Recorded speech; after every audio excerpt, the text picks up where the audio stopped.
desse lixo, o que pode levar muitos à morte, como vocês podem ver aqui nas imagens. No entanto, durante todo esse processo de transporte, por rios, estuários e até mesmo no mar, esse material sofre degradação.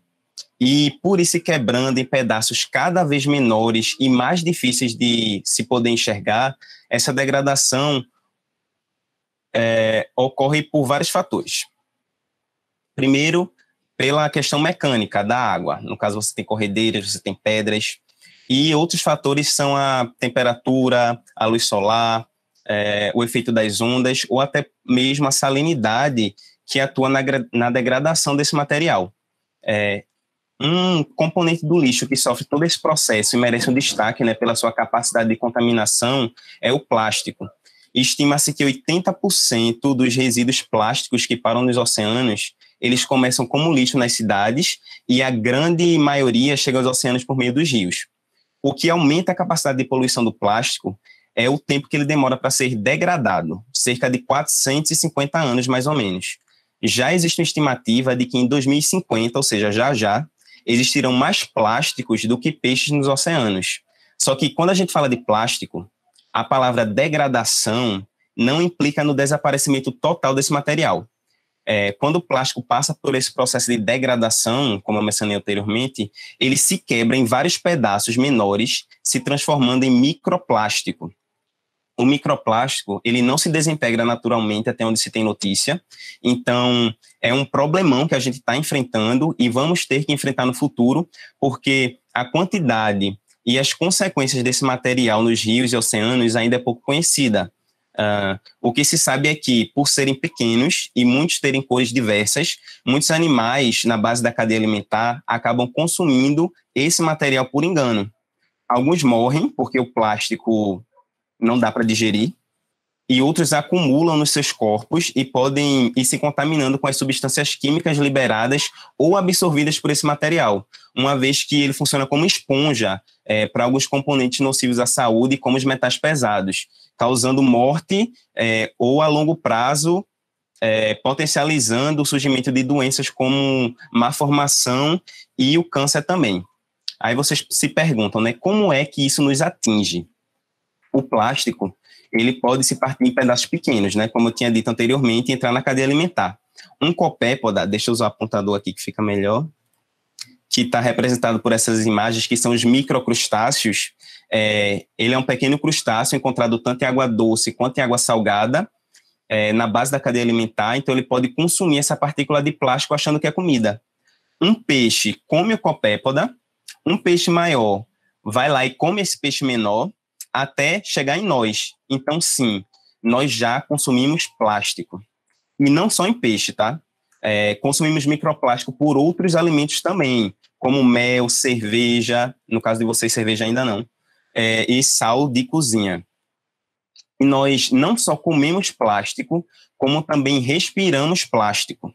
As partículas são tão pequenas que elas podem ficar suspensas no ar e para dentro dos nossos pulmões. Essas partículas contaminam também os alimentos de origem terrestre e podem estar presentes na água da torneira ou também na de beber.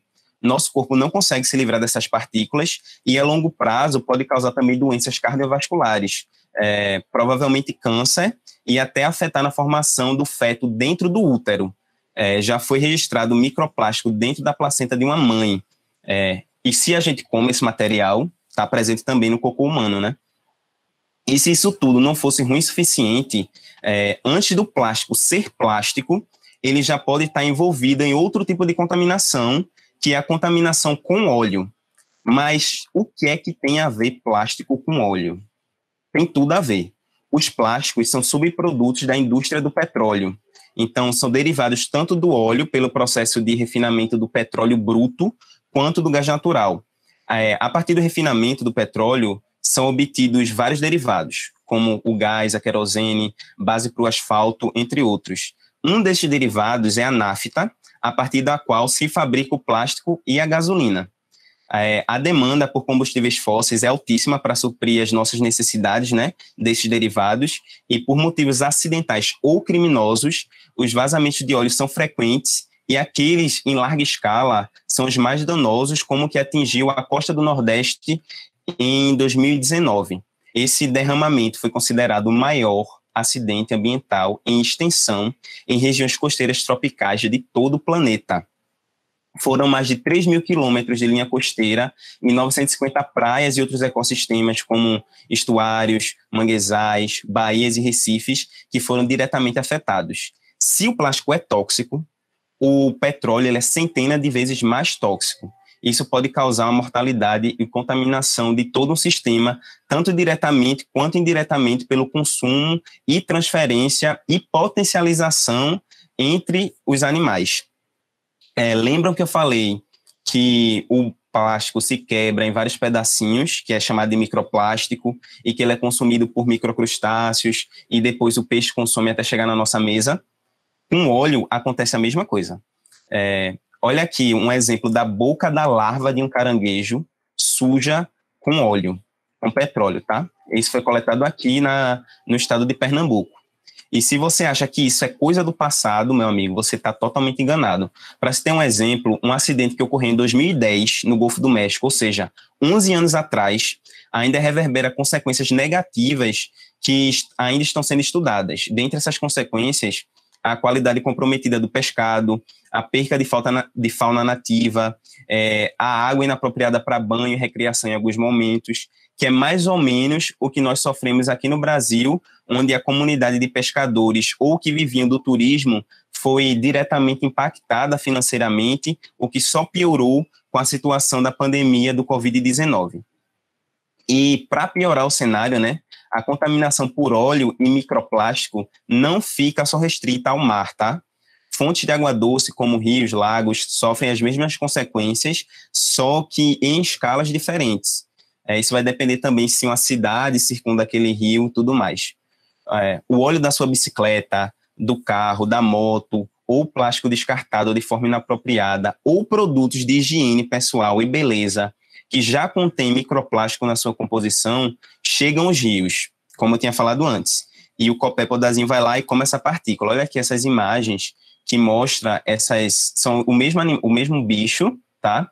E aqui nessa imagem da direita brilhando, são petróleo que foi registrado que esses bichos se alimentaram, tá? E, no caso, o óleo segue aquele mesmo caminho e chega ao nosso prato. Só que, lembro, ele é muito mais tóxico do que o microplástico. Como o plástico ele é um derivado de uma matéria-prima não renovável, né, que é o petróleo, e a longo prazo a incapacidade de gerenciar os recursos naturais leva ao aumento de preço e escassez desses recursos, existe uma obrigação em cada um de nós de entender e cobrar determinadas atitudes que vão ajudar a minimizar esses impactos pelo uso consciente tanto do plástico quanto dos derivados de petróleo. Algumas dessas atitudes podem ser participar de projetos de educação ambiental, de limpeza, se policiar mesmo quanto o uso indiscriminado do próprio plástico, como aqui os exemplos dos produtos descartáveis e também de outros derivados, tá? Então, esse é um papel nosso. Muito obrigado pela atenção, aqui meu contato, e eu vou estar, após a fala dos meninos, disponíveis para responder qualquer dúvida que vocês tenham, tá?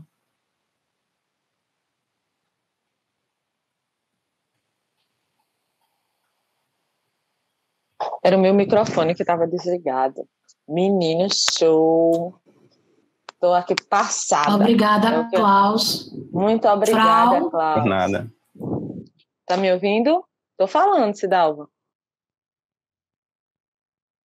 Tá me ouvindo? Agora sim, pode falar. Agora, pronto. Estou aqui passada, né, com essas informações, né? A gente já sabe, mas quando elas aparecem assim em conjunto, deixa a gente bastante impactado, né? Eu vou apresentar o próximo a falar aí na nossa mesa redonda da tarde, né, para seguir os trabalhos, para depois a gente juntar essas informações aí. O nosso próximo querido, de sorriso maravilhoso, é José Roberto da Silva, para Frau Bebeto, né? Com o currículo nada menor do que os demais, vou fazer aqui uma síntese, né? Ele é bacharel em psicologia E eu gostei muito dessa ênfase, Bebeto, sua, de que você foi bolsista do ProUni, né? O que mostra aí como é que o caminho, né, que a gente vai chegando lá. E pelo Centro Universitário Brasileiro, o NIBRA, em 2021, está quentinha a formatura de Bebeto, né? Ele é graduando em letras pela Federal. Ele é produtor literário de 7 livros, besteirinha assim, 7 livros. Dentre eles, o best-seller de Bebeto é o livro chamado Resiliência, que foi publicado em 2020. E não só a publicação do livro, como o debate, né, e o trabalho sistemático em cima dessa temática. Desenvolveu pesquisas na área de tanatologia, por favor, depois explique para a gente, tá? Com ênfase no processo de luto, suicídio e cuidados paliativos, experiência de ludoterapia no estágio voluntário do Hospital da Restauração, maravilhoso. Formação complementar em saúde mental e atenção psicossocial na Covid-19 pela Fiocruz. Tanta coisa aqui. E prevenção ao suicídio pela Universidade Federal de Santa Catarina, atenção integral à saúde das populações de campo, da floresta e das águas também pela Fiocruz, do Mato Grosso do Sul, e pela Universidade Federal do Mato Grosso do Sul. Sobretudo, para finalizar o currículo de Bebeto, queria dizer que ele também é ex-aluno da EREMPAN. A fala é com você, Bebeto. Olá, estão me escutando direitinho? Quero primeiramente agradecer a Frau pelo convite. Para mim é uma honra sempre voltar. Eu não consigo chamar Erempan, me desculpe aos novos, às pessoas que estão aí nesse Erempan. Para mim sempre vai ser eternamente a Spam, né? No coração e na trajetória. Dando continuidade à minha apresentação, quando o Frau me chamou, me convidou para falar sobre resiliência no tema de uma semana sobre o meio ambiente, eu fiquei, mas espera aí, como é que eu posso associar resiliência falando sobre o meio ambiente? E ela veio também trazendo que eu poderia trazer essa questão da resiliência e de como isso aí perpassa, né, em nossas vidas, em nossas trajetórias, principalmente sobre o meio ambiente. Para início de apresentação, eu queria explanar mais sobre o termo resiliência. Resiliência vem do termo latim resilire, que significa voltar atrás, né? E como a própria psicologia se apropria desse termo, ela fala sobre uma capacidade de a gente superar esses obstáculos, dar um passo atrás para poder dar 10 passos à frente. Ou seja, o que é isso? É você superar essas adversidades, esses obstáculos para crescer enquanto pessoa, para crescer enquanto ser humano, para crescer enquanto indivíduo inserido nessa sociedade. No contexto da ecologia, resiliência é a aptidão de um determinado sistema que lhe permite recuperar o equilíbrio depois de sofrer uma perturbação. Ou seja, a capacidade desse sistema se restaurar diante das adversidades, de modificações e manter esse equilíbrio. O que a gente pode tirar desse significado na ecologia para nossas vidas, né? Qual é o momento em que a gente olha para a nossa história, para o nosso lugar de vida e pensa assim, sim, eu superei esses obstáculos, mas como é que eu posso lidar com eles, né? Uma coisa muito importante na resiliência são os sentimentos, né? Como é que a gente lida com esses sentimentos? A gente fica só absorvendo, e em nenhum momento coloca para fora. Cadê vocês podem falar assim? Eu filei um comentário aqui. Em que momento vocês podem lidar com esse sentimento para crescer enquanto indivíduos, né? E resiliência, voltando atrás, como o próprio significado fala, a física se apropria dela, as demais ciências também se apropriam dela, só que em outros significados, só que no mesmo sentido, o de recuperação, o de equilíbrio, o de sustentabilidade e o de resistência, né? Isso tudo a resiliência engloba. Quando eu falo sobre sentimentos, estamos vivenciando uma época uma época difícil em todos os campos, claro, mas principalmente no nosso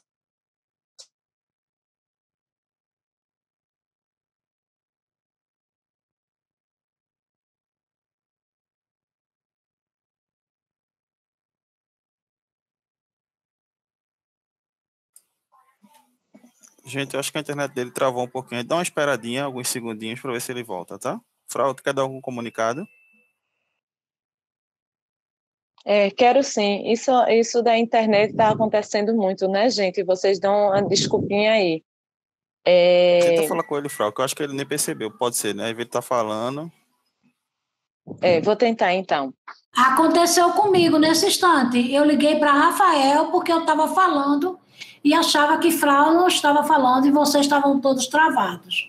Mas aí, enquanto Frau está tentando falar com ele... Cidralva, diz que eu te tratei super bem, né, Cidralva? Oi, meu bem.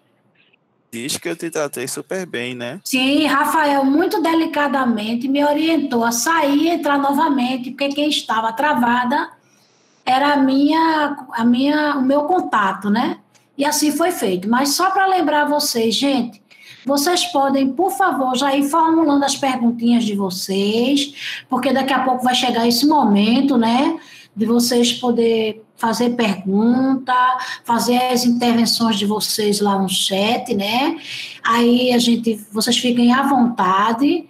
Depois de Bebeto, a gente tem Luiz Carlos. Eu já, assim, entrei, como eu disse, um pouco atrasada na questão de Bebeto, porque eu estava travada e estava achando que era, no caso, o restante do grupo que estava com problema.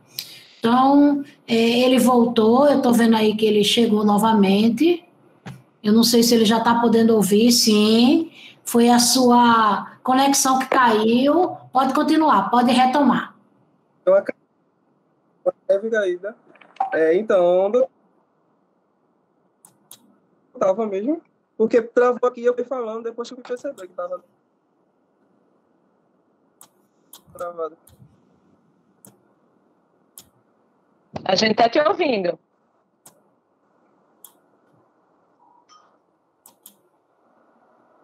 É uma pena que parece que a conexão... Sim.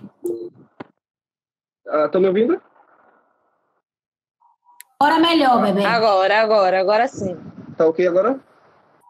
Agora sim. Tá dando as pausas, a gente pode falar, viu? Como?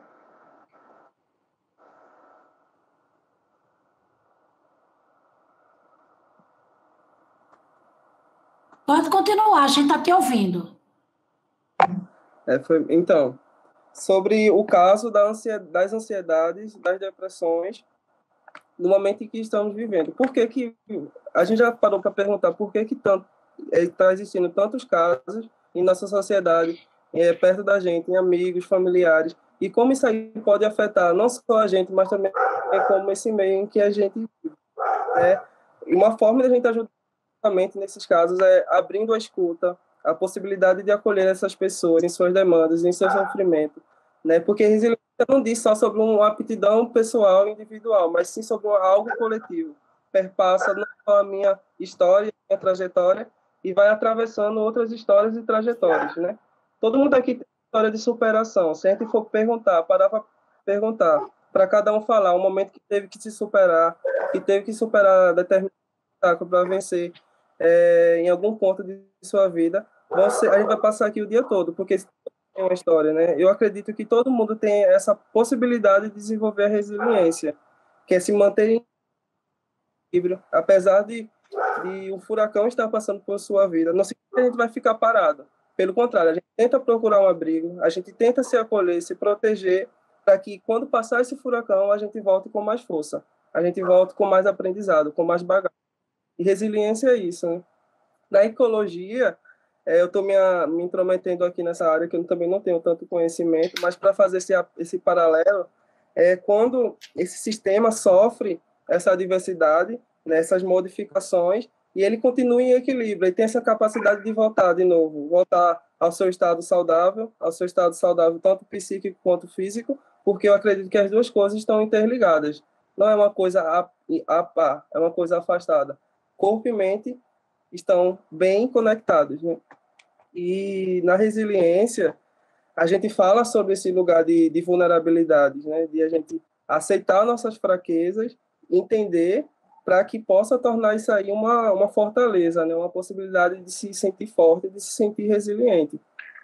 Então, nos meus trabalhos, eu abordo muito essa questão, né? Porque a gente já está um pouco nesse clichê ouvir resiliência aqui, resiliência ali. Sim, mas o que é resiliência? Eu posso desenvolver essa resiliência? Como eu posso desenvolver essa resiliência? São perguntas que, se você fizer, você vai compreender não só o significado da pergunta, mas também olhando para a sua trajetória. A gente esquece, é tanta coisa acontecendo, não é uma rotina um pouco conturbada, é uma rotina difícil, né? E a gente não para em nenhum momento para respirar, para entender o que está acontecendo, para entender nossos sentimentos e o que a gente pode fazer com esses sentimentos para se sobressair das situações, né?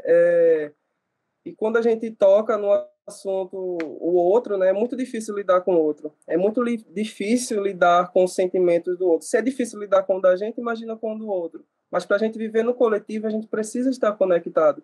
Não significa que eu tenho que aceitar tudo que a opinião, o sentimento do que esse outro tem. Pelo contrário, a gente entender que são seres humanos, que são pessoas como eu, como você, que têm histórias, né, que tem fragilidades, a gente nunca sabe o que o outro está passando, né? E qual a nossa contribuição em meio a esse contexto, né? Oferecer essa escuta, esse acolhimento, essa possibilidade de juntos fazermos alguma coisa, alguma diferença, para que a gente enfrente esse momento tão delicado, tão triste, né? Tão revoltante que a gente está vivendo na sociedade, mais fortes, né? Com mais consciência, uma consciência mais coletiva, uma consciência ambiental, uma consciência sobre nossos sentimentos, né? E para a gente treinar e desenvolver isso, a gente precisa se olhar. E como é que a gente se olha? Olhando pelos nossos sentimentos, olhando através de nossa escuta. Como é que a gente escuta o outro? A gente escuta já querendo que ele termine a fala para falar sua opinião, ou você escuta querendo entender o que ele está falando, né? E eu costumo falar que resiliência fala sobre isso tudo, né? Porque a gente vê muito uma coisa resiliência mais individual. Eu trago uma resiliência coletiva, uma resiliência com o outro, uma resiliência que a gente constrói junto para que desenvolva essa consciência, não só pessoal, coletivo, mas também ambiental, né? Como é que tá o meio em que a gente vive? Será que a gente precisa melhorar? E como a gente melhora? A gente melhora sozinho ou melhora nesse coletivo? Ou melhora com esse outro? Então, a minha contribuição hoje fala muito mais sobre esse lugar, né? Esse lugar de me reconhecer como pessoa e como agente de mudança, para reconhecer também esse outro como agente de mudança, se a gente tiver alguma possibilidade de fato, nasce essa mudança na sociedade, né? Nesse lugar, começa no micro e vai para o macro. A gente começa entre a gente, individual, reconhecendo nossos sentimentos, para depois ir expandindo para outros campos, para outros lugares. É isso. Muito obrigada, viu, Bebeto? Arrasou. Arrasou. Muito obrigada pelas suas colocações, viu? Muito pertinente, realmente. Digno de a gente conversar muitas vezes sobre esse assunto, né? É preciso. Pode me chamar. Obrigada. Você já sentiu o clima do convite? Porque se Dalva já convidou. Eu também já estou, você sabe, né? Aquela coisa, aquela sedução. Então, muito importante a oportunidade de poder falar sobre essa temática, né, Bebeto? Sempre muito oportuna. E aí também, sem mais delongas, já vou aqui apresentando para vocês nosso terceiro palestrante, eu vou chamar assim, né? O senhor Luiz Carlos, que aqui está, né? Ele é graduado em licenciatura em Geografia pela Universidade Federal de Pernambuco, em 2018. Foi colega de classe de Claudeilton, já vou dizendo a vocês, é outro também que eu poderia falar uma historinha um pouquinho antes de 2011, né? Mas eu vou deixar para lá e só vou falar do currículo dele de 2011, não, 2012, que foi quando ele concluiu o terceiro ano, eu vou falar só de 2012 para cá, que é melhor, né? E aí ele, depois que saiu da Espanha, ele se graduou em Geografia pela Federal, e aí, neste momento, ele está em processo de conclusão já do mestrado dele na pós-graduação em Geografia da Federal do Rio Grande do Norte, orientado pela professora doutora Zuleide Maria Carvalho Lima, que eu não tive o prazer de conhecer ainda, e co-orientado pelo professor Lucas Costa de Souza Cavalcante. que eu acho que conheci no dia da sua mesa, não foi?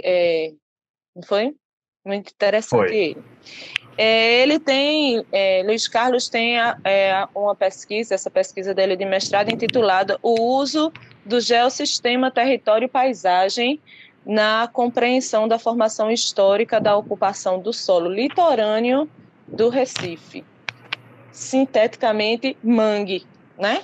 E aí ele vai conversar praticamente mangue, que é o que ele vai falar com vocês agora, mas, sobretudo, eu também volto a dizer que o principal foco aqui desse currículo é ele ser um ex-aluno da EREMPAN, né? E até professor na EREMPAN também bastante atuante lá conosco como voluntário. Né? Então, a fala é sua, professor Luiz Carlos. Boa tarde, pessoal. Boa tarde, Frau. Boa tarde, Cidalva. Boa tarde, EREMPAN, professores. O pessoal que compõe as mesas. Vou colocar aqui para compartilhar a tela, certo? Agora me ajudem um pouco, tá? Porque eu sou péssimo com essas tecnologias de videochamada, não sou tão habituado. Eu coloco tela inteira ou uma janela?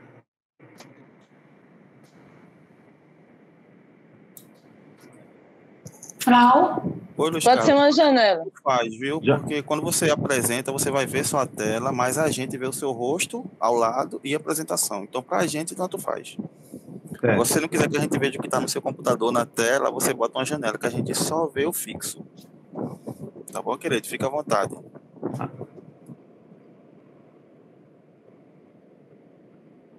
Dá para ver? Eu vou iniciar a apresentação. Caso não esteja fazendo as transições, vocês avisam, tá? Porque às vezes corre esse problema e vocês me avisam. Aí eu volto, tá bom? Dá para me ouvir bem? Todo mundo me ouvindo? Tá sim, Carlinhos. Pronto, então vamos lá. Positivo. O trabalho que eu vou mostrar a vocês hoje, né? Vou apresentar. Ele é sobre as transformações sociais na Ilha de Deus a partir da valorização da cultura local. Esse trabalho aqui, ele é um recorte da minha dissertação e foi um trabalho apresentado agora há pouco em um evento que aconteceu na UERN, que é João Seridó, e a temática do evento era sobre o turismo. Então, esse trabalho, ele é o recorte da minha dissertação e foi apresentado nesse evento, junto com duas amigas minhas, certo? Então, esse trabalho, ele faz parte desse pezinho aqui, dessa paisagem, do geossistema território e paisagem, que é uma análise integrada dentro da geografia. Ô, Carlinhos, Carlinhos, desculpa, tu iniciou a apresentação? Ou tu Oi? A gente não está vendo a tua apresentação, não. Não tá. Chegou a iniciar ou você só achou que tinha clicado? Não, iniciei, deixa eu parar aqui. Oi? Vai mais uma vez, eu vou ficar olhando aqui quando der ok. Agora sim. Aí você pode botar a barra e dar o F5, pronto, assim tá ótimo. Eu tô vendo seu rosto do lado, todo aluno tá vendo seu rosto e tá vendo a sua apresentação, tá bom? Pronto. Então, o título do trabalho, como já havia falado, é as transformações sociais na Ilha de Deus a partir da valorização da cultura local. Foi apresentado em um evento na UERN.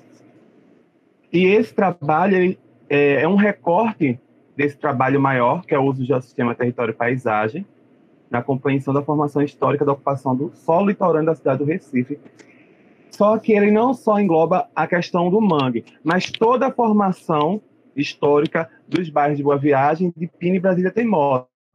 Então, a gente tem 3 bairros do litorâneo que estão sendo estudados, e para essa apresentação, ela é um pequeno recorte dessa minha espacialização. Então, a gente trabalha com a paisagem nesse trabalho, praticamente com essa paisagem, a questão da paisagem em si. Uma paisagem que ela tanto é relacionada às características físicas do ambiente, mas também política e cultural da Ilha de Deus. Só para fazer para não perder, né? Eu faço parte do laboratório de Geografia Física, certo? Da UFRN, só para dar os créditos, né? Porque, sabe, né? Os velhos créditos. Enfim, então eu dividi o trabalho na seguinte estrutura: a introdução, metodologia, os resultados e as considerações finais, certo? Então, Quando a gente vai falar da geografia e vai falar sobre temas que relacionam à cultura, às vezes a gente não consegue fazer esse caminho de interligar entre a geografia e a cultura. Muitas vezes a gente pensa que quando se fala em geografia, se fala apenas de mapa ou de relevo. Então, sempre tem esse equívoco correlacionado com a geografia, que parte muito do princípio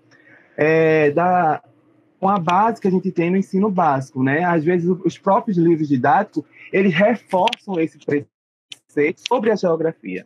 Mas a gente ressalta que as relações culturais também fazem parte do espaço geográfico, o objeto de estudo da geográfico, né? É um objeto para o estudo na geografia. E estudar a paisagem é estudar a cultura. Então, elas não se dissociam, elas estão imbricadas, como todos os outros temas dentro da geografia. Mas a cultura, ela faz parte da paisagem, pois elas não se separam pela relação constante que o sujeito tem com a paisagem. E também entra dentro desse conceito de paisagem a relação com o lugar e também com o campo emocional, afetivo, que o sujeito tem com aquela paisagem. Então, a paisagem e a cultura da Ilha de Deus são indissociáveis.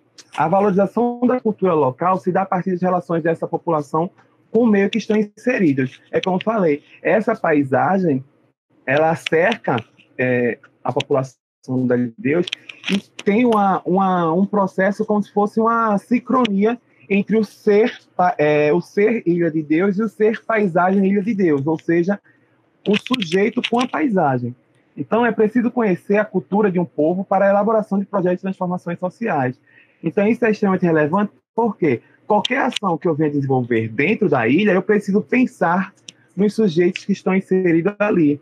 Então, qualquer ação e intervenção, ela deve ser pensada e planejada em colaboração com os moradores, né? Deve ser coletivo. Então, para situar, onde é a Ilha de Deus, né? A Ilha de Deus se situa na zona costeira central do Recife. Então, quem vai ao Recife já foi na praia de Boa Viagem ou Pina. Quando você está indo para Boa Viagem e vai pelo metrô, a gente passa pela Joana Bezerra. Então, dá para ver ali onde fica o Rio Mar. Então, ela fica próxima ao Rio Mar. Está inserido dentro da bacia do Pina, nos limites do Parque dos Manguezais. A bacia é um conjunto de rios, né? É inserida na planície Maré, entre os rios urbanos Jordão, Pina, Tegipió e Rio Capibaribe. Sua vegetação é composta basicamente por risoflora e Lagocaria racemosa. A população estimada é de 2.000 habitantes, ocupando uma área de 3,5 hectares. Então, aqui é a Ilha de Deus, como ela se apresenta, né? A partir de uma visão espacial. Então, a gente tem a Ilha de Deus depois da requalificação urbanística feita em 2009, certo? Então, é aqui que a gente consegue observar. A gente tem a Ponte da Vitória das Mulheres, essa linhazinha aqui, porque eu não sei usar muito bem, que tem umas opções aqui de indicadores, mas, enfim, vamos conseguir tentar interpretar Tem uma ajuda, a imagem. Embaixo tem uma caneta, você vai passar, dar um clique nela e escolher apontador ou indicador. Pronto. Aqui, acho. Dá para ver? Pronto, aqui é a Ilha Vitória das Mulheres. Aqui são os viveiros de produção de carnicultura, ou seja, camarões, certo? Aqui é a Ilha de Deus e aqui é a continuação dos viveiros, certo? Aqui a gente consegue observar a evolução da Ilha de Deus a partir de 1954, que é essa primeira figurinha aqui, a figura A.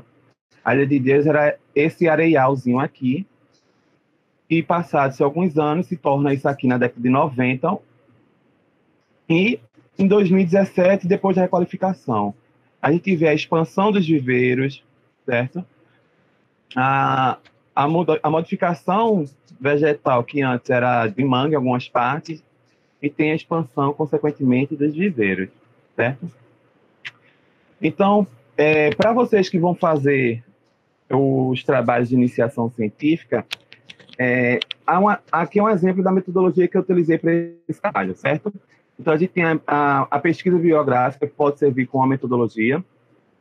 Eu utilizei também a pesquisa com caráter exploratório explicativo, visando conhecer e explicar os fenômenos observados no local estudado. Ou seja, a gente procurou entender e compreender a Ilha de Deus a partir dos registros bibliográficos, documentais e local.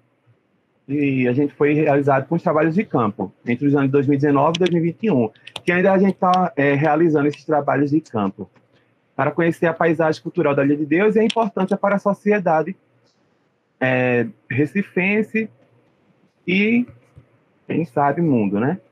As geofotografias, que é, no caso, utilizando as fotografias a partir de um princípio da geografia, certo? Uma etnogeografia visual, vamos dizer assim. Foram realizadas em Ilhas da Campo no período de 8/11/2019 e a 23/3/2021. Ou seja, isso aqui é o meu recorte temporal da minha metodologia, onde eu fui fazendo esse trabalho. Então, perceba que a estrutura da metodologia apresentada aqui para vocês, ela segue desde a revisão bibliográfica até minhas ilhas a campo, certo? Então, vocês se atentem quando vocês forem fazer isso com os professores. Resultados. Principais transformações sociais identificadas na ilha. Primeiro, ressignificação da Ilha de Deus para a ilha sem Deus para a Ilha de Deus, que antes tinha uma noção de que lá era sem Deus, devido à criminalidade e todas as outras situações que cercavam a Ilha de Deus. A Ilha de Deus se torna cisência a partir de 95, com a Lei 16.103, a construção da Ponte Vitória das Mulheres, que foi uma reivindicação fundamentada por parte das mulheres da ilha, totalidade da ilha. Requalificação urbanística da Ilha de Deus em 2009, criação do Bistrô da Negra Linda e inserção do turismo de base comunitária e a Fundação Instituto Negra Linda. Então, esses são os fenômenos que ocorreram ao longo dos anos que fizeram essa reconfiguração dentro da paisagem urbana da Ilha de Deus. A Ilha de Deus, como ela se apresenta para nós? Então, ela é cercada por rios, Rio Pina e o Rio Tipió, e é uma relação estritamente ligada com os moradores. Então, o sujeito Ilha de Deus, ele está totalmente relacionado com o rio. Então, é uma simbiose constante e uma valorização na tentativa de preservar o que ele tem de sustento através dos rios. Então, essa temática é importante nessa mesa, que fala sobre a água, porque ela vai trazer esses elementos que as pessoas vão estar inseridas. A gente vai estar situada longe da Ilha de Deus, mas, consequentemente, as nossas ações sobre a água, ela desencadeia diversos processos até chegar na Ilha de Deus. Ou seja, o que a gente faz aqui, ela interfere totalmente na paisagem da Ilha de Deus. Entendeu? Então, a gente precisa ter uma noção de empatia e relação com o meio ambiente do outro. O nosso meio ambiente, ele não é exclusivo nosso. Ele faz parte de um conjunto de outros seres que utilizam desse mesmo meio ambiente. Então, esse sistema ecológico, ele precisa estar em controle, em consonância com nossas atitudes. Então, a gente sempre tem que pensar nas ações que vamos tomar com o nosso meio ambiente. Então, aqui é a Ponte Vitória das Mulheres, vista dos viveiros, certo? Então, essa ponte, ela significa luta, resistência e vitória por parte dessa população. Aqui é um trajeto realizado entre as vielas da Ilha de Deus, certo? Aqui a gente tem a janela, a vista do Bistrô da Negra Linda. Um ponto interessante a ser destacado. Teve a requalificação da Ilha de Deus, em 2009, porém, a questão saneamento básico, ela ainda é algo que fica a desejar. Mesmo com esses pensamentos e intervenções feitas na ilha, esse quesito lixo, ele fica em aberto. Então, o lançamento de efluentes, que são, no caso, esgoto doméstico, ele contamina parte desse rio e passa e banha a Ilha de Deus, né? Então, o descarte, muitas vezes irregular, por falta de conscientização da própria comunidade, mas também o próprio poder público, ele ainda não faz intervenções para essa requalificação imediata sobre o saneamento básico. Então, pensar no meio ambiente, pensar em água, é pensar também em saúde pública, saúde coletiva e, consequentemente, em saneamento básico.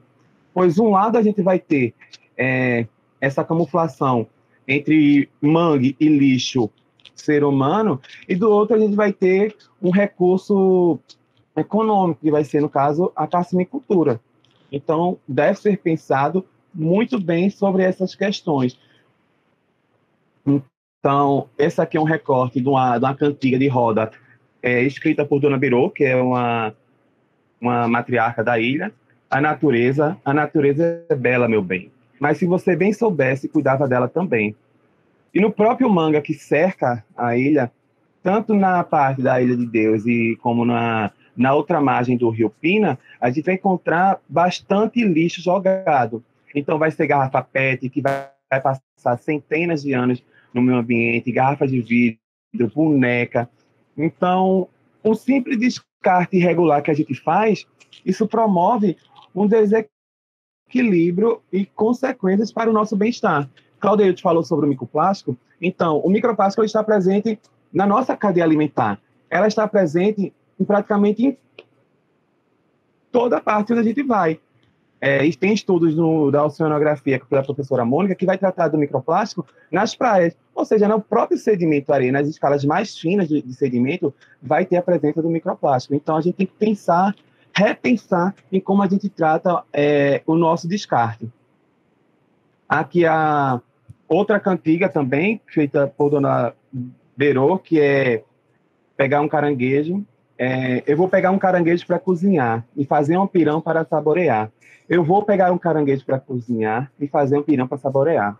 Eu moro na Ilha de Deus, não tenho o que reclamar. Eu vou na raiz do mangue, o caranguejo buscar lá. Ou seja, a relação que o sujeito tem com o meio ambiente, essa troca é extremamente intensa. Ou seja, os moradores, eles têm essa noção de que ali é um lugar que eu vou ter o meu sustento e, consequentemente, as minhas ações sobre aquele território, aquela paisagem, ela vai me gerar consequências. Então, a redução da fauna, da flora, isso é consequência da nossa má administração desses recursos ambientais. Então, chegando já no final da apresentação, vou passar para vocês rapidamente a minha submersão e a submersão que os turistas e visitantes podem fazer, certo? Então, utilizando a geofotografia, que foi que eu coloquei lá na metodologia, essa aqui são as capturas realizadas dentro da Ilha de Deus, aqui são os viveiros, certo? Aqui a gente consegue observar essa primeira e segunda imagem e terceira que eu estou apontando, ela é o processo de arraste para coletar esses camarões. Essa outra imagem aqui já depois do arraste, colocados em galé, jogados em caixa d'água para ser pesado. E aqui algumas outras pessoas, elas ficam vendo na rede se ela encontra algum cão que ficou preso ou morto para o seu próprio consumo, porque tem essa política também de partilhar parte do que é tirado com as pessoas que ajudam nesse processo. Aqui a limpeza do sururu, que é feito basicamente pelas mulheres da Ilha de Deus. Então, eles coletam o sururu dentro da lama do mangue, levam para essas mulheres, e essas mulheres fazem a limpeza da bucha, que é uma espécie de sargaço, que eles se prendem e se colonizam nessa estrutura. Para poder comercializar, é preciso fazer essa limpeza. Aqui é o período de andada dos caranguejos, caranguejo-sá, de Gauaiamu, que eles saem para reprodução. Esse período de reprodução acontece entre janeiro até abril, certo? Então, e é sempre relacionado com a Lua. Então, fenômeno Lua com o período de andada dos caranguejos. Então, aqui a gente sempre vê um elemento água presente em todo esse percurso. A água ela não pode estar explícita, mas ela está implícita nesse registro visual. Por quê? Tanto o camarão, quanto o sururu, quanto o caranguejo, eles são elementos presentes a partir da água. Então, as minhas ações que eu tomo ao longo do percurso do rio afeta essas populações faunísticas, que causa, consequentemente, a redução econômica para essas pessoas.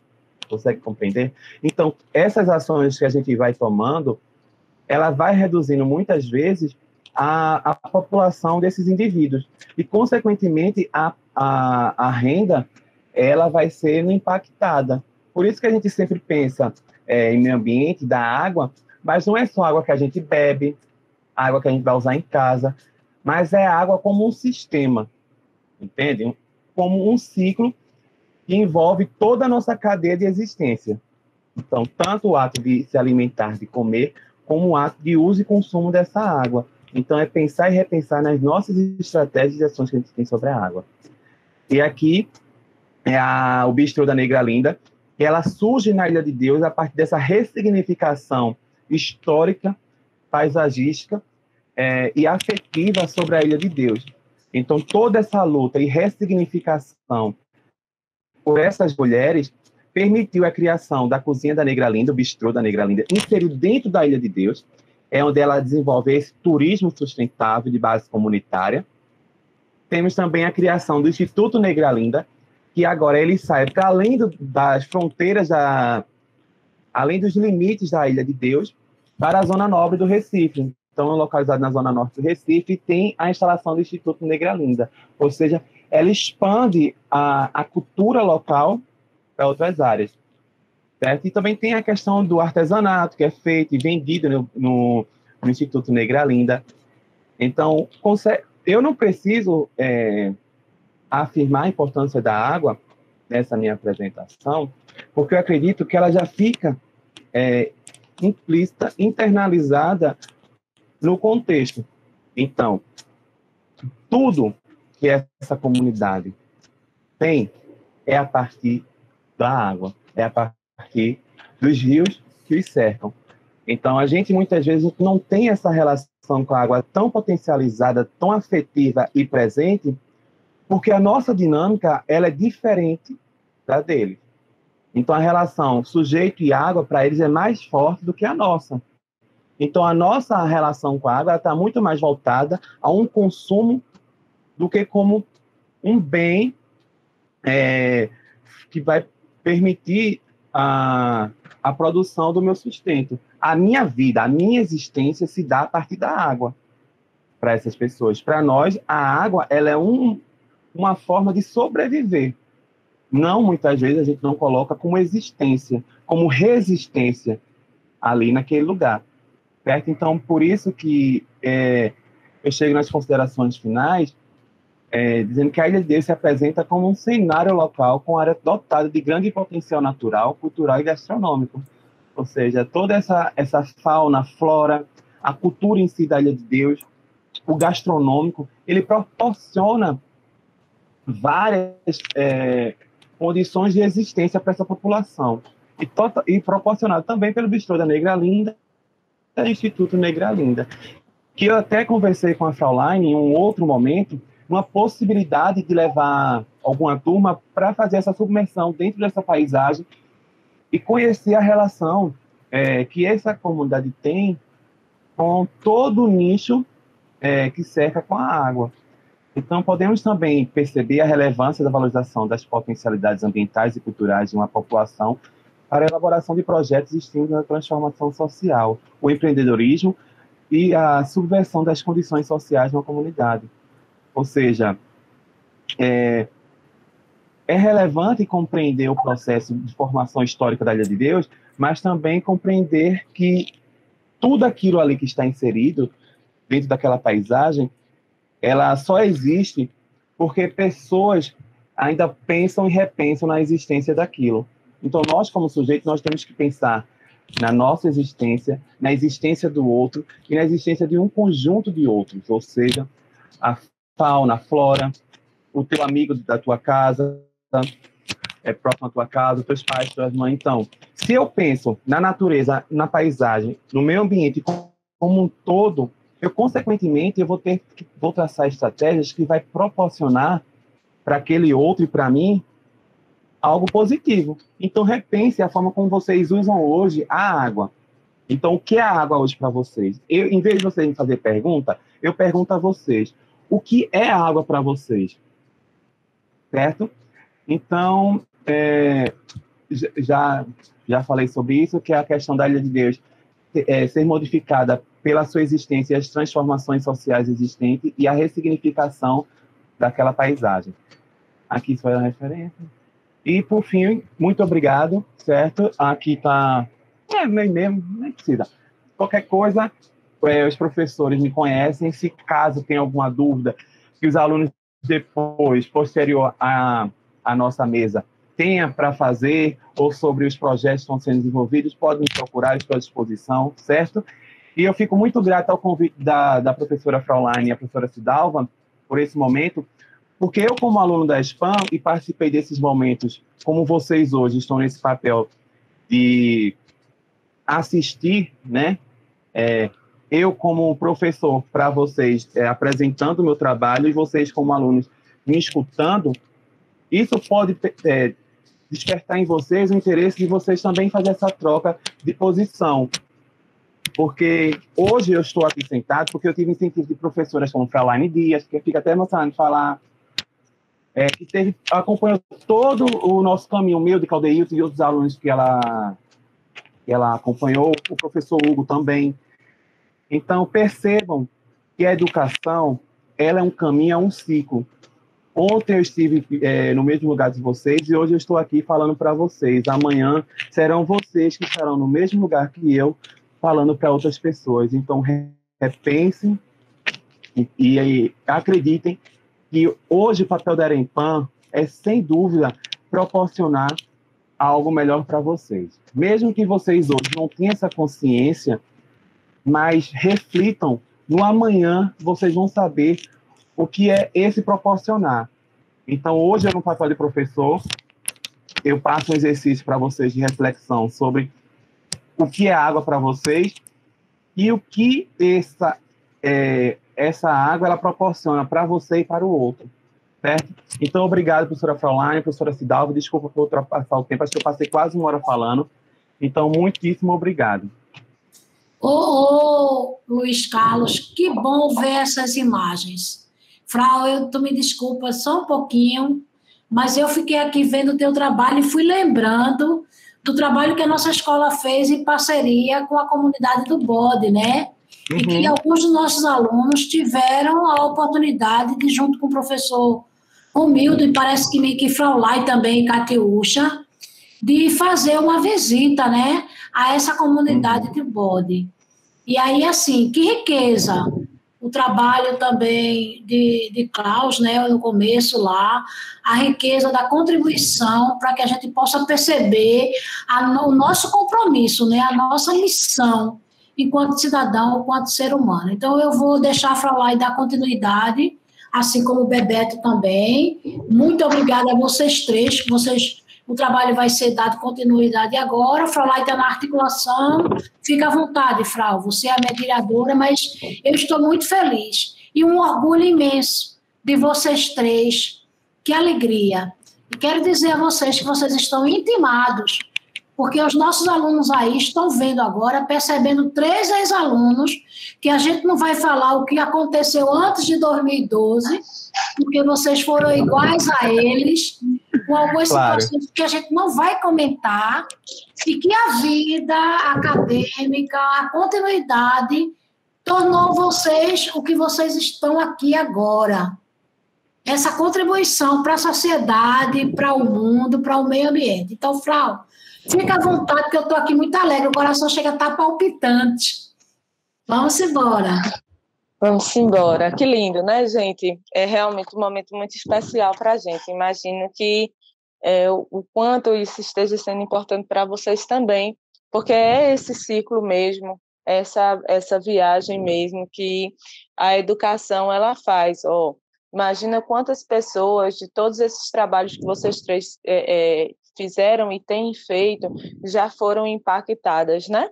A gente pode imaginar aí o quanto de recurso de informação, a pesquisa que Claudeilton está fazendo parte, a pesquisa que Roberto está fazendo parte, a pesquisa que Luiz Carlos está fazendo parte, quanto isso reverbera na vida de outras pessoas. Então, isso saindo ali do nosso núcleo, né, de escola, que muitas vezes a gente se considera tão pequeno, tão pouquinho, né? Eu saí daqui de Capibaribe, da Várzea Fria, né? Do loteamento, vou chegar aonde, né? E de repente a gente está lá fazendo a nossa pesquisa e dando a nossa contribuição no mundo, né?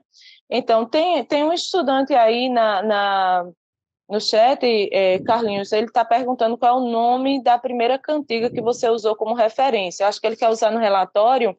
Responde para ele aí, por favor, no chat, tá? Ó, eu vou fazer aqui um breve resumo aqui e fazer algumas perguntas aos três, tá?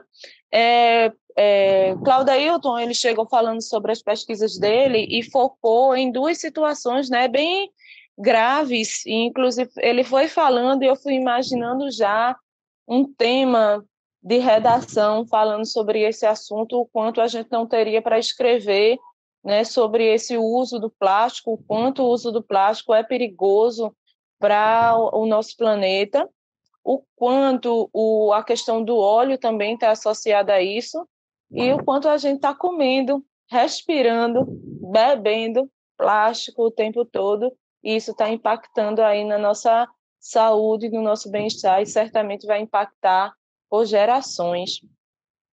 E aí, no finalzinho da fala dele, né, além de ele falar dos 80% do plástico que vai para o oceano, ele desembocar dos rios, então ele vai ser aquele plástico da nossa casa, aquele copinho descartável que a gente usou, a gente joga no nosso lixo, ele vai parar lá no rio e, de repente, em um momento, ele vai chegar lá aos oceanos, né? E a gente tem, em 2050, mais plástico do que peixes no oceano. Realmente é uma informação bem impactante para a gente, né? E aí, depois vem Roberto. Difícil de chamar de Roberto, viu? Difícil.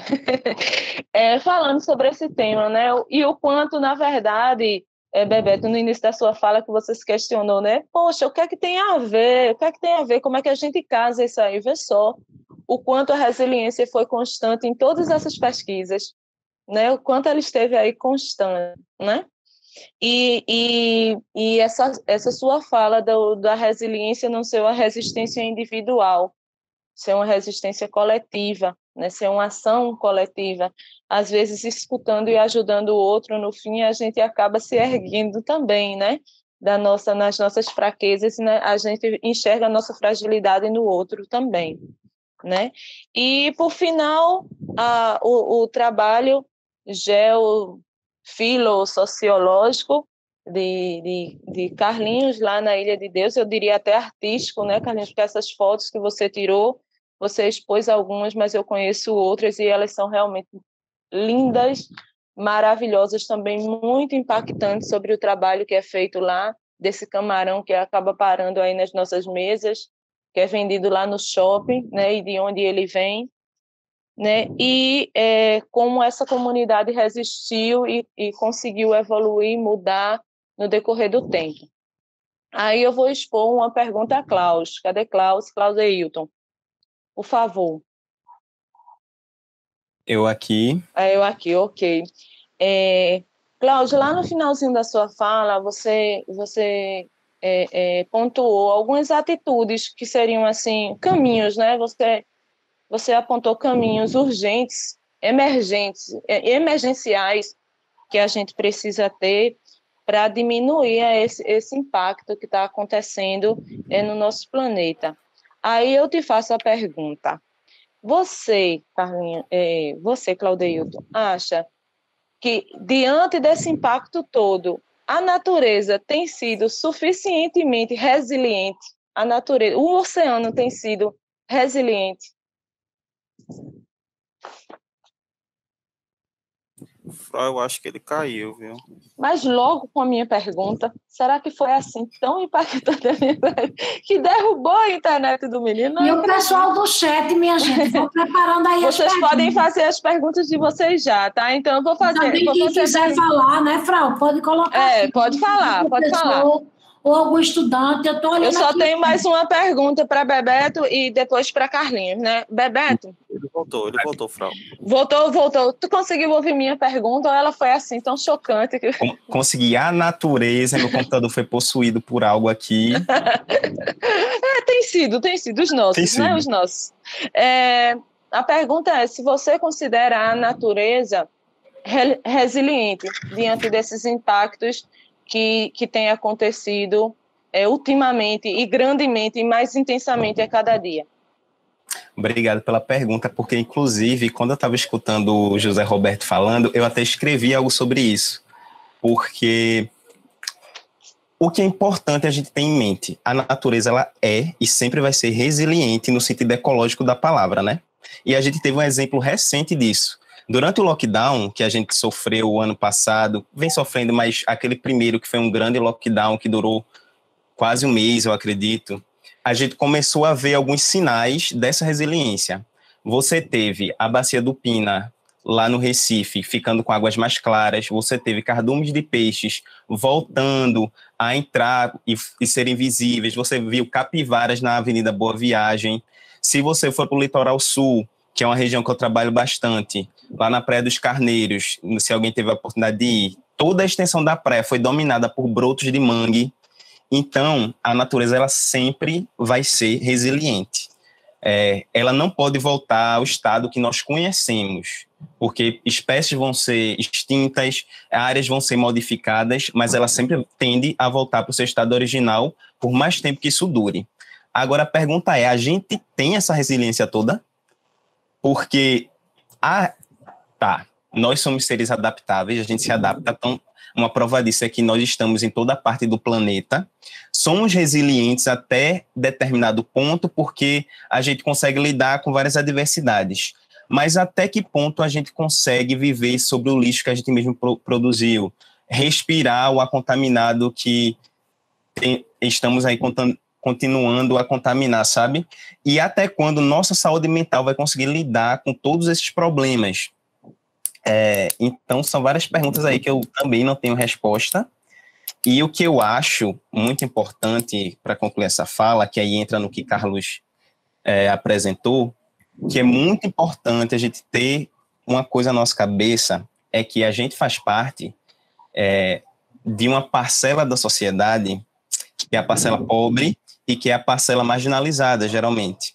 Então, quando você tem uma consequência a curto prazo de um dano que a população, de forma geral, tem causado, é a nossa parcela da sociedade que vai sofrer primeiro.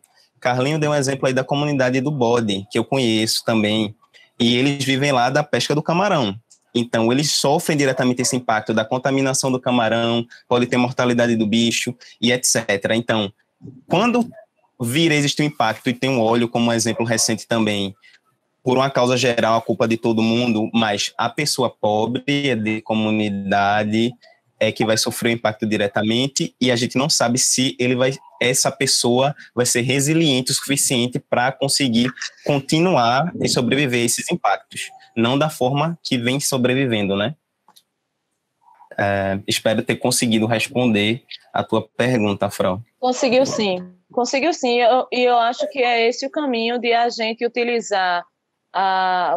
Vocês que estão aí comentando no chat, a gente vai colocando já essas perguntas para eles, viu, gente? Eu acho que é a gente tirar a natureza como exemplo, né? De que se ela consegue em tão pouco tempo, né, mostrar para a gente o quanto ela consegue se restaurar, então a nossa atitude ela teria um impacto muito maior, né? Esses dados que você trouxe para a gente hoje sobre o plástico, a questão da gente respirar plástico, da gente beber plástico, da gente comer plástico, né, o microplástico que você falou, é muito assustador.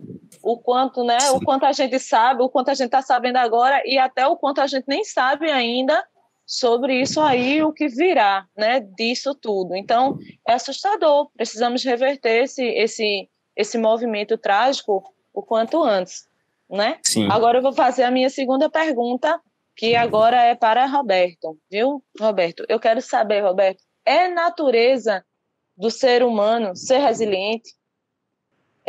Carlinhos, Oi. você citou lá na apresentação do seu trabalho evolução da Ilha de Deus, né, no decorrer do tempo, a mudança da paisagem, daquilo que a gente consegue ver em termos estruturais, e a mudança de vida das pessoas, né, inclusive com aquele restaurante maravilhoso ali no final, né? Você diria para a gente que essa mudança positiva, que a gente sabe que ainda tem muito para mudar, né? Mas as mudanças positivas que aconteceram lá na Ilha de Deus, elas seriam possíveis de serem trazidas com esse aspecto de resistência, de luta e de resiliência para São Lourenço da Mata? Claro que sim. Eu acredito que a Ilha de Deus ela é só um recorte que eu busquei para torná-lo matéria, né? Torná-lo existente.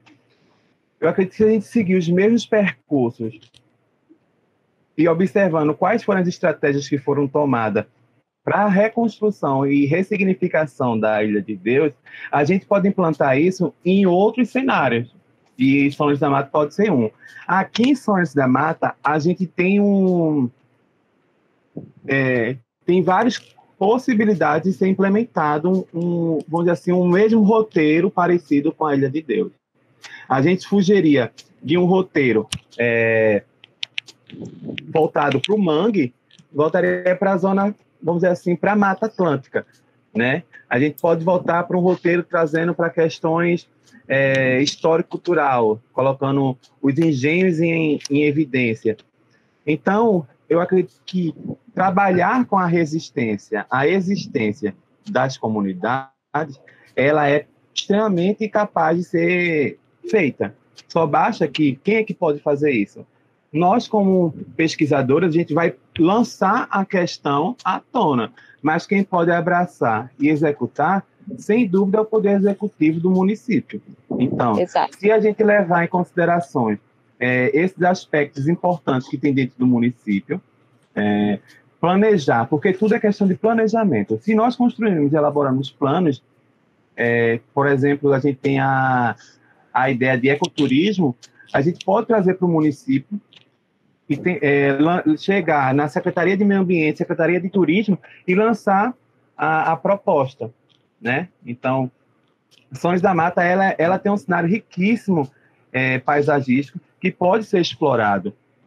Então, se a gente pegar a Ilha de Deus como um recorte empírico existente e materializado, nós podemos trazer essa realidade empírica e tentar colocá-la em execução no município. Então, como repito novamente, nós pesquisadores não somos nada se nós não tivermos apoio do Poder Executivo, o Poder Legislativo e o jurídico do município, do Estado ou do país como um todo, né?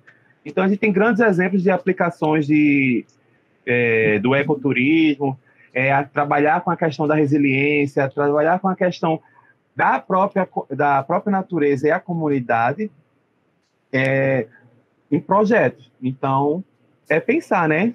Tudo é uma possibilidade. Então, se a gente tiver um porta-voz que consiga levar essas ideias, a gente consegue trazer plenamente, desenvolver o mesmo projeto, de uma mesma relevância e do mesmo desempenho e qualidade que a gente tem desenvolvido na Ilha de Deus. Perfeito. Perfeito, obrigada, viu? E aí, Roberto, retornou? Retornei. Retornou. Olha, a pergunta que eu guardei para você foi a seguinte: é da natureza do ser humano ser resiliente? Sim, eu acredito que sim, apesar que algumas correntes acreditam que não, que é uma coisa que é uma aptidão que a pessoa desenvolve. Eu acredito sim que se desenvolve, mas se que se desenvolve é porque ela já existe dentro da gente. Só precisa, às vezes, de um empurrãozinho, de umas iniciativas, de algumas intervenções e abordagem para que essa resiliência se desenvolva nas pessoas, né? Então, eu acredito que não é uma coisa que a gente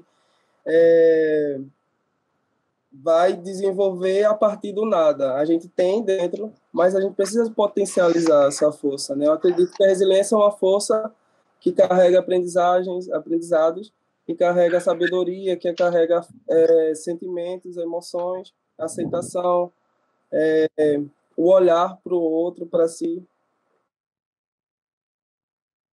Perfeito. Muito obrigada, viu, querida? Eu vou agora ler algumas mensagens que tem aqui no chat. Então, tem aqui o Douglas Pinheiro, que é o nosso aluno que hoje de manhã me recebeu muito simpático, por sinal. Ele pergunta, como substituir o plástico? Rebeca perguntou, acredita que seja possível um mundo sem plástico? E aí, Claudeilton?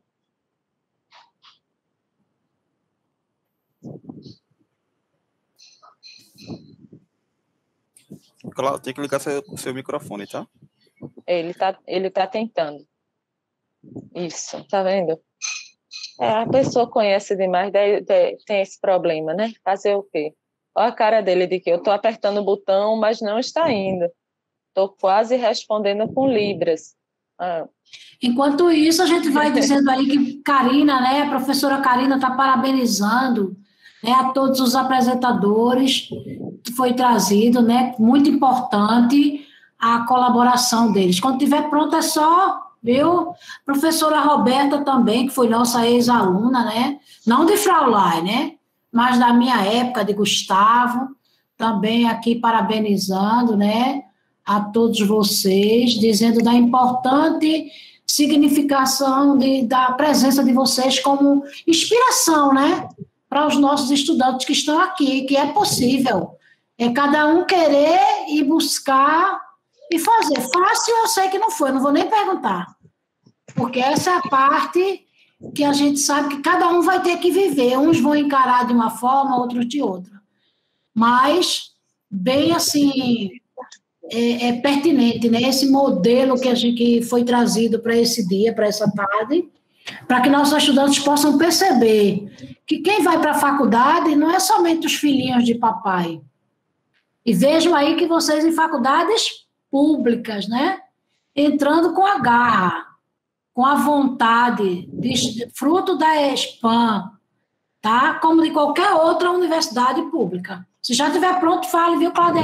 Senão... Consegui aqui, entrei pelo celular, o computador foi possuído novamente. Mas, então, Rebeca, não foi? Rebeca e... Foi sim. Douglas. E Douglas. Eu acho muito massa. Inclusive, Klaus, tem uma outra pergunta aqui, que eu acho que até complementa, que é a de Ronaldo, que diz, como podemos trocar o plástico? E se troca, ele vai ter o mesmo efeito no alimento? Então, pessoal, se você parar para pensar, o plástico é algo bem recente. Ele meio que surgiu e se popularizou nos anos 50, então tem aí 70 e alguns anos. Então, antes disso, já existia toda uma vida sem o plástico. Só que, claro, o plástico é mais fácil de se manipular para fazer o que a gente quer e muito mais barato. Então, para aquela pergunta, tem como viver sem plástico? Tem. A gente vai viver sem plástico? Não. A gente vai substituir? Não vai. Por quê? Como ele é mais barato, ele sempre vai ser uma prioridade. Mas sempre tem uma forma de... Deixa eu tirar o fone, que eu estou escutando minha voz, está me deixando agoniado. Mas sempre tem uma forma de se substituir, tem um uso mais adequado. Então, se você pode não usar algo de plástico porque não é essencial, você não usa, você vai diminuir o consumo dele, porque quanto maior a demanda, vai ter que ser produzido mais plástico. É o que eu falo, realmente é necessário copo descartável. Se eu posso carregar um copinho na minha mochila, canudo em todo lugar, se eu posso carregar um canudo na minha mochila, e mesmo se eu não puder, por que os restaurantes não me fornecem isso?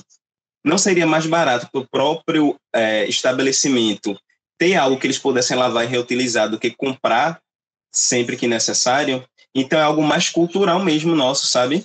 Que a gente precisa mudar o hábito de precisar daquilo que não é essencial, de verdade. Eu acho que eu esqueci de alguma pergunta. Me ajuda aí a relembrar. Se a gente substituísse, eu acho que por outro produto, né? Se iria da mesma forma para o alimento. Então, o plástico, ele é muito polêmico, porque quase tudo é embalado com plástico. Isso não significa que tudo está protegido da contaminação pelo plástico. Então, tipo, existe uma própria contaminação da embalagem no alimento, dependendo da forma que aquela embalagem é construída. Claro que existe todo um protocolo, mas sempre há esse risco. E mesmo que, vamos supor, substituir, não existe mais a embalagem de alimento com plástico. Mas o que é isso aqui? Isso é feito de plástico. E quando a gente se move, lava roupa, corre, isso solta partículas que a gente nem consegue ver. Isso pode cair na minha comida e eu vou continuar consumindo. Então, é complicado porque é algo muito amplo. Vem contaminação de todo lugar. Mas, claro que é possível você ter uma redução e existem tecnologias e inovações tecnológicas para produzir um plástico mais sustentável e que não sejam tão nocivos, tanto para o ambiente quanto para a nossa saúde. Fica a dica aí, Ronaldo, para você encaminhar uma pesquisa futura sobre isso aí, fazer um estudo, né? Entrar numa universidade e fazer uma pesquisa que encontre essas soluções, porque os 3 que nos falaram hoje, né, nessa mesa redonda, são estudantes que saíram de uma escola pública e que foram para dentro da universidade buscar soluções para problemas e ainda estão, né, no trabalho dessa busca de soluções. Mas alguém, minha gente, com alguma pergunta, a hora é essa. Alguém quer falar? Algum professor? A gente tem aqui na nossa escola, né, hoje, vários professores também aí já encaminhando, né, Romildo, junto com Catiúcha, que não está aí, teve médico agora à tarde, Fraulai, participaram em 2019 de um trabalho com aquela comunidade do Bode, e alguns estudantes do 3º ano que estão aí, acredito eu, fizeram parte daquele momento.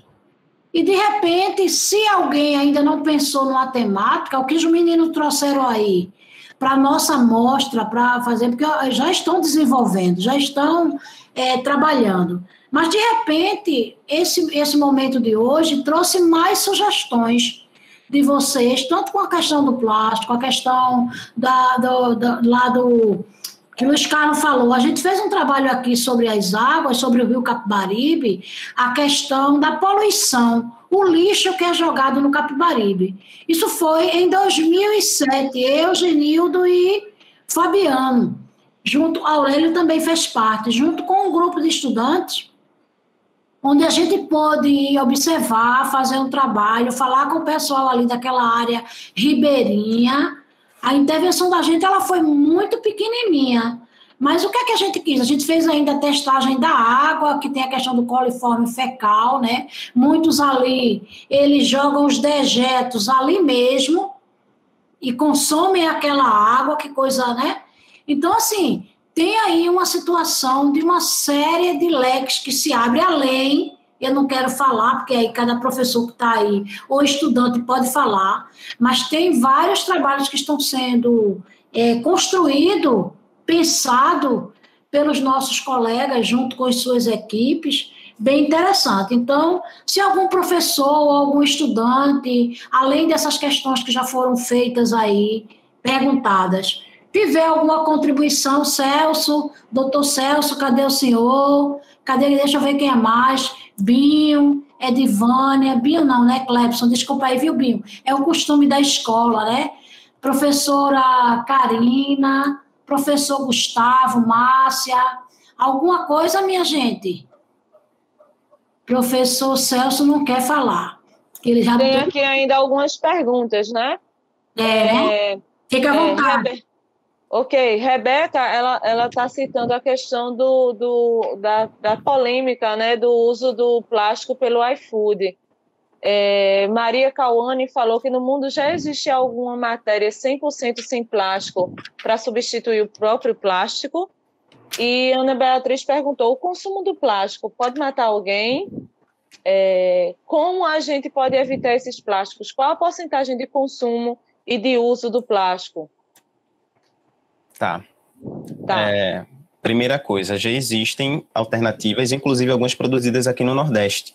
Existe uma biomassa vegetal que eu acho que é a partir da mandioca e tem outra que é a partir da palha do milho. Eu acho que a própria embalagem do iFood, ele é a partir da mandioca. essas novas embalagens. Então, existem formas de se substituir. O grande problema é quando a gente precisa embalar algo que não seja tão perecível, que ele dure mais tempo, por exemplo, nas prateleiras do supermercado, que a embalagem realmente tem que ser mais resistente. Mas são construídas alternativas, a questão é a indústria e a população abraçar essas alternativas. A outra pergunta foi, eu sou péssimo para lembrar de coisas assim, gente, mas a segunda pergunta foi se é possível a porcentagem do plástico, não é? Então, do uso do plástico, isso também é complicado, vai depender de cada situação, mas vê, 100% do lixo que tu produz, apenas 3% é plástico. E olha o problema que ele causa. Tá entendendo? Eu acho que a grande maioria vai ser papel... Não, vai ser lixo orgânico, a grande maioria. Depois vem o papel, o papelão, essas coisas. Por terceiro lugar, vem o plástico com 3% e depois vidro e metais, que é mais ou menos 2%. Então, a questão de reduzir o consumo é sua educação. O que você realmente achar que pode economizar e não precisar, você faz. Um exemplo. E aí eu puxo aquele gatilho do que Carlinhos falou, que Frau falou. A gente participou muito das gincanas quase 10 anos atrás, há 10 anos atrás, lá na Spam. E isso está tão impregnado na minha cabeça hoje. Eu fui comprar cotonete na farmácia ontem. Eu cheguei na farmácia, você tem um cotonete de caixa e você tem aqueles cotonetes no potinho. O potinho é muito mais bonito, parece até ser mais higiênico, porque você vai abrir, vai tirar e fechar. Mas eu parei e pensei assim, e eu não lembrei de escola, só vem na mente. Eu realmente preciso desse potinho guardando meus cotonetes? Não. Tá entendendo? Se você parar, se você fizer esse exercício inicial com qualquer coisa na sua vida e for exercitando, vai chegar um momento que você, eu realmente preciso dessa embalagem? Não. Então você substitui. Isso já tem um impacto enorme, gente, na produção do lixo e também no descarte, que isso é muito importante. Por mais que você pense, um pedacinho da, sei lá, uma etiqueta do sapato da bolsa que caiu, vou deixar aqui no chão, isso faz diferença.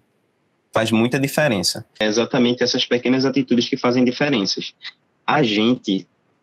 Nós somos 7,8 bilhões de pessoas no mundo todo. Cada uma dessas pessoas produzindo em média 1 quilo de lixo por dia. Isso dá 7,5 milhões de toneladas de lixo por dia. É muita coisa, né? Dá até uma tremura, né? Dá até para a gente ficar apavorado, né? Porque a gente não tem isso de jogar fora, a gente está jogando dentro do planeta, né? A gente está jogando na sala de casa, na verdade, o lixo. Ele sai um pouquinho da nossa vista, mas permanece sendo jogado aqui para a gente, né? Então, assim, Tem perguntas aí, Vici? Ainda tem pergunta? Não acredito. Tem Douglas está perguntando quantos anos demora para um plástico se decompor. E Ana Beatriz da Silva, o que são bioplásticos? Sobrou para tu, Cláudio. Vai de novo. Cláudio, você é a Coca-Cola da tarde. Vamos embora. É prástico. Então, galera, se tem estatística que são 450 anos, mas não são 450 anos para o plástico se degradar. São partes em vários pedaços que não consegue ver. E isso está em todo lugar. Existe uma pesquisa, como o Frau falou, se interessar, que esse mundo do microplástico está crescendo muito. A gente tem muitos poucos especialistas aqui no Brasil. Carlinhos citou da professora, que é aquela referência mundial. Ela trabalha aqui em Recife. Ela, no Brasil inteiro e no mundo, ela é referência. Ela foi eleita uma das 100 pesquisadoras mais influentes do planeta. E ela é daqui, de Pernambuco, de Recife, apesar de não ter nascido aqui. Então, isso mostra que vocês têm oportunidades para quem se interessar, né? Uhum. E são 450 anos, mas para eles se quebrando em pedaços menores. Então, não se sabe até quando o plástico realmente dura. Existem processos que ajudam na degradação, como, por exemplo, os bichinhos, não aqueles bichinhos que eu mostrei, mas bactérias mesmo, se alimentando dos plásticos, e tem pesquisas envolvidas nisso para tentar usar essas bactérias para digerir o plástico que se tem no planeta, porque a origem dele, querendo ou não, é orgânica. Então, o que dificulta é o processo de tratamento para ele se tornar o plástico que a gente conhece. Então, existem muitas pesquisas para tentar produzir um plástico que seja degradável. Aí vem o bioplástico. Bioplástico é outra coisa muito polêmica. Por quê? Existe o plástico que a galera joga como sustentável, mas não é, que são aquelas sacolas que a gente vê muito em supermercado, que diz, em uma semana ela vai ser degradada, mas ela não vai ser degradada. Ela só vai se partir em pedaços muito pequenos que a gente não vai conseguir ver. E existe realmente o plástico totalmente biodegradável, que foi esse que eu falei, de origem vegetal, geralmente, em que ele realmente é totalmente degradável, biologicamente correto e etc., mas ainda é um pouco mais caro e a ideia precisa ser comprada, né, pela sociedade. Existe muito a ideia, Klaus, Carlinhos e Bebeto, de a gente ir fazendo permutas, né? Ou reutilizando o que a gente puder. Isso que a turma chama de síndrome de pobreza, né? Você vai ali e compra uma garrafa de água de coco, de 2 litros, e você chega na sua casa e lava a garrafa e enche de água e coloca na geladeira e reutiliza essa garrafa 1 ano, 2 anos, 3 anos. Isso já está evitando um impacto enorme de garrafas que você usaria e jogaria, e, enfim, o PET só Deus sabe quando é que se degrada, né? E em outras situações, para quê? Coloca uma sacola de pano, né? Vai fazer compra, vai fazer feira com uma sacolinha de pano, reutiliza. Frau, Rita de Cássia está falando exatamente isso, que as padarias já oferecem, né, um número de pães a mais, né, se a pessoa levar a sacolinha de pano. Exatamente. A Coca-Cola também está fazendo isso. Exato. Então, a humanidade toda está em busca dessas soluções. E a busca dessas soluções também está nas mãos aí desses estudantes que estão fazendo ensino médio e que estão vendo, né, à sua frente essa problemática toda aí, e como a gente pode, de repente, um menino desse de ensino médio pode encontrar uma solução que a gente não tinha visto ainda, né, que a humanidade está em busca dessas soluções todas, porque o problema é grandioso e é um impacto muito grande. Existe resiliência, né, Bebeto? Muita, a nossa resiliência e a resiliência coletiva, né, de um planeta aí, de gerações, né, que precisam sobreviver, né? Enfim, gente, olha, que bom, que legal ter aí aguçado a curiosidade de vocês em relação ao desenvolvimento desse trabalho científico, que é algo que essas 3 carinhas jovens e lindas que estão sendo apresentadas para vocês aí não estão mostrando, mas é algo sacrificante, sim, né? Exigiu para eles aí algumas noites de sono perdidas para eles se esforçarem, muito esforço. Eu estava falando com o Klaus aí, que está querendo fazer o doutorado dele sem bolsa, né, sem incentivo político, público, para ele conseguir dar o andamento à pesquisa dele. Ser cientista e ser pesquisador no Brasil nunca foi tão importante e, ao mesmo tempo, tão desprezado em certas etapas aí da sociedade, né? Como ser professor, como ser psicólogo, são profissões que estão aí cada dia mais urgentes, né? E essa pandemia acabou aflorando essa necessidade para a gente nisso. E saber que vocês são de lá da escola e estão exercendo essa função dentro da sociedade gratifica demais a gente. Saber que vocês estão aqui hoje para poder explanar isso assim de forma tão legal, tão tranquila com os alunos, gratifica demais a gente. Aí a gente reforça o convite que Cidalva fez a vocês para deslanchar ainda mais esses assuntos, para vocês, se possível, quando vocês puderem, irem até a escola, conversarem mais com esses estudantes, desenvolverem os trabalhos dentro da escola, retomarem coisas que ficaram lá, continuarem o trabalho junto àqueles que já foram professores de vocês, né, que estão lá, e fazer esse desempenho, esse acompanhamento, essa contribuição, né, que a escola um dia fez na vida de vocês e que vocês retornam para a escola de alguma forma, para a comunidade e para o mundo, enfim. Essa conversa hoje à tarde foi uma primeira mesa redonda, amanhã tem uma outra mesa redonda também. Hoje a gente ia contar, vejam só que irônico, né? A gente ia contar com a presença de um médico aqui, que também foi ex-aluno meu, não foi da ESPAM, mas foi ex-aluno aqui de São Lourenço da Mata, e infelizmente ele teve que ser convocado às pressas aí para a emergência da Covid, que ele está trabalhando na linha de frente e não pôde participar, que é Dr. Diego. mas a gente vai esperar ele ter uma janelinha no tempo dele também para a gente ouvir esse trabalho dele em algum momento. E aí a gente continua falando, né, tocando nessa tecla. Espero que vocês estejam disponíveis para a gente ainda intensificar essa questão da água, essa questão da pesquisa científica, essa questão da resiliência, o quanto isso tem sido importante para a gente detalhar, até ser resiliente no seu próprio estudo, né, que é um negócio tão difícil hoje, né? A gente vê tantos motivos para você parar no meio do caminho e ser resistente.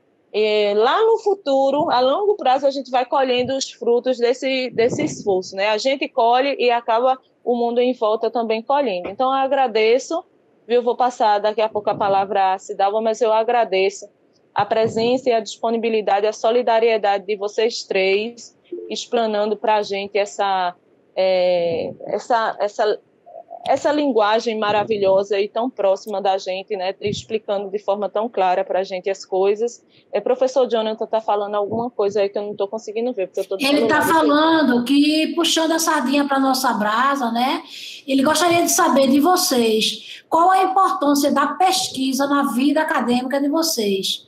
Acham que os trabalhos realizados no tempo da nossa escola contribuiu para vocês se desenvolverem hoje?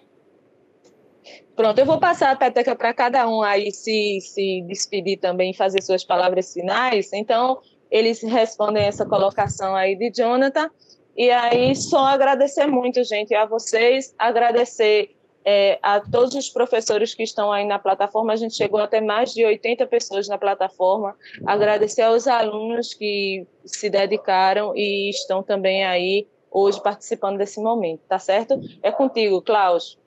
Por favor, meninos, respondam aí para os alunos que ainda se encontram e para todos nós. A nossa escola contribuiu, nós podemos ajudar vocês de alguma forma? Que bom que essa pergunta foi feita, porque eu estava tentando achar um momento para ter essa fala. Eu sempre tive um pezinho na biologia, sempre gostei, mas eu lembro que foi, se vocês já devem saber, que Clebson fazia os curtas de química, e a gente fez uma apresentação em que a gente usou o laboratório da ESPAM. Eu sou que nem o Roberto, eu não consigo falar EREMPAM, é sempre ESPAM, mas da EREMPAM, o laboratório que vocês têm de química, e a gente fez um jaleco. E, cara, quando eu botei aquele jaleco, eu disse, eu quero trabalhar com isso, eu quero vestir um jaleco e trabalhar. Então, isso, querendo ou não, já é uma sementinha que vai sendo plantada e depois vem com o Genildo, também fazendo aquela questão ambiental, e vem Frau, Cidalva, todo mundo dando muito apoio. Eu acho que dá também para vocês. Então, a gente recebeu muito apoio, incentivo de fazer a universidade, que naquele tempo era um pouco mais difícil do que é hoje, então não era algo comum de você ver colegas, amigos entrando na universidade. E eu acredito que eu também fui muito privilegiado por todos os programas que vinham surgindo. Então, teve um papel essencial. Então, hoje, quando às vezes eu me pegava na graduação, às vezes eu lembrava de uma aula de Pedro, de uma aula de geografia, de uma aula de história principalmente, que é muito necessária para a questão social também que a gente está vivendo. Então, nunca esquecer do passado para fazer um futuro melhor. Então, eu diria que vem também aquela questão da importância da pesquisa. Hoje eu sou um pesquisador, posso dizer que eu sou um pesquisador, então pesquisa é meu trabalho, eu vivo da pesquisa. Então, e a ESPAM, em toda essa história, teve um papel importantíssimo e essencial, porque até hoje eu exercito o que eu aprendi há quase 20 anos atrás, quando eu entrei nessa escola lá em 2003. Então, isso me moldou como pessoa também, sabe? Então, eu queria aqui publicamente agradecer a vocês e eu também queria pedir para os alunos que realmente aproveitem esses eventos e esses momentos, que é aqui que, às vezes, a gente planta uma ideia na cabeça de vocês, que vocês, cara, isso é legal, eu vou fazer disso na minha vida. Isso é muito massa, é muito massa. E aí, Bebeto ou Luiz? Quem vai falar agora? Opa! Ele fala. Por ordem. Primeiro que estudar em escola pública é um grande desafio, né? Então, eu estou entrando agora no ramo da pesquisa, eu já vinha pela graduação, eu estou fazendo agora letras pela Federal, e a gente percebe o quanto a pesquisa é importante para desmitificar alguns preconceitos, para quebrar alguns tabus sobre determinadas situações, sobre determinados conhecimentos, e o quanto é importante levar esse conhecimento, sair das universidades e levar para o público mais social, para o público que está ali, que não chega tanto acesso à informação, ao conhecimento. E na escola pública é um pouco assim, né? Tem esse desafio, tem esse obstáculo, tanto para aprender quanto para ensinar. Mas resiliência é justamente isso, é fazer dar certo com o que tem. Se eu tenho isso e isso, tenho poucos recursos, pronto, vamos ver o que eu posso fazer com esses recursos para chegar e realizar isso que eu quero e o que eu estou almejando, né? O que eu desejo. Então, com certeza, o Expan contribuiu bastante assim, na minha trajetória, né? Foi uma ponte para essa universidade, foi uma ponte para chegar nesse universo de possibilidades, né? Poder se situar, principalmente eu que sou da psicologia, a resiliência vem me acompanhando desde muito tempo, né? Aquela fala que eu trouxe, que cada um tem uma resiliência, é muito fato porque a gente desenvolve com o que tem, né? A gente não precisa ter muito para ser resiliente. A gente precisa ter muita força para ser resiliente. Aí só basta ter essa vontade de aprender. Aprender com as coisas que estão disponíveis ao nosso redor e transformá-las para que seja possível essa mudança. Então, respondendo a pergunta, sim, positivo. Eu acredito que a pesquisa em si ela é extremamente importante no nosso fazer acadêmico, né? Só a academia, só uma graduação, ela às vezes não nos propicia, não promove para a gente a capacidade de interagir com outros caminhos. No caso, independente de qual for a área, mas quando você inicia a pesquisa, você vai adentrar num campo ao qual você não tinha conhecimento sobre aquilo. Então, você vai desenvolver o seu senso crítico, você vai desenvolver a sua capacidade de buscar compreender novas possibilidades. Então, acho que a iniciação científica, a pesquisa dentro da academia, ela vai fazer com que nós abrimos um leque de explorar novos mundos. E isso é consequência da escola, do processo de educação do ensino básico, porque a escola ela tem um papel social de transformação. Ela, querendo ou não, ela tem um papel de transformar, de formar pessoas, cidadãos. Então, quando o papel da escola ela alcança esses caminhos de transformações, ela possibilita que cada um de nós possamos chegar onde a gente queira. Eu, Claudeilton, o José Roberto, nós somos exemplos da transformação que a Era Expan, no caso a antiga Expan, nos proporcionou. Então, a pergunta aqui acham que os trabalhos realizados no tempo da escola contribuíram para os trabalhos que vocês desenvolvem hoje? Eu não tenho sombra de dúvida sobre isso. Eu acredito que a escola, ela nos permitiu isso. O Claudio trouxe essa experiência que muita gente teve, dos curtas, da Semana do Ambiente, e fora as outras atividades que aconteciam dentro da escola. Então, isso mobiliza que cada um de nós pudéssemos escolher nossos caminhos que nós seguimos hoje. Eu, particularmente, caí de paraquedas na licenciatura.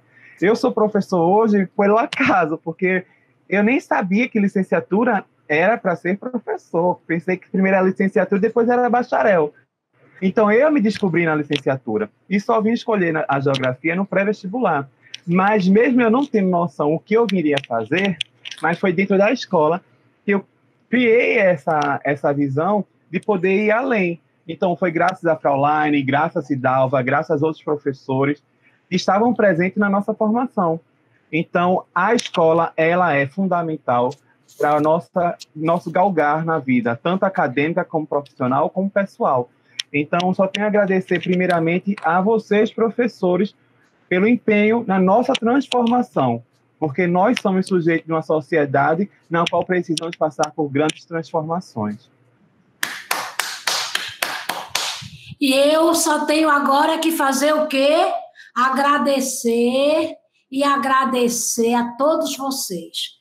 Agradeço a vocês, muitíssimo obrigada. Professores, obrigada a vocês. Estudantes, obrigada a vocês. Foi maravilhoso. Eu espero mesmo que a nossa ideia de trazer para vocês essas três grandes contribuições tenha despertado, de alguma forma, o desejo de vocês também se descobrir e fazer algum tipo de pesquisa. Obrigada, boa tarde. E amanhã tem mais, às 14 horas. Beijo. Muito obrigado. Tchau, pessoal. Tchau, Muito tchau. obrigada. Obrigada. Vocês. Klaus, Carlinhos e Bebeto, vocês são joias da nossa escola, os tesouros da nossa escola. Muito Obrigado a obrigada, todos, viu? pessoal.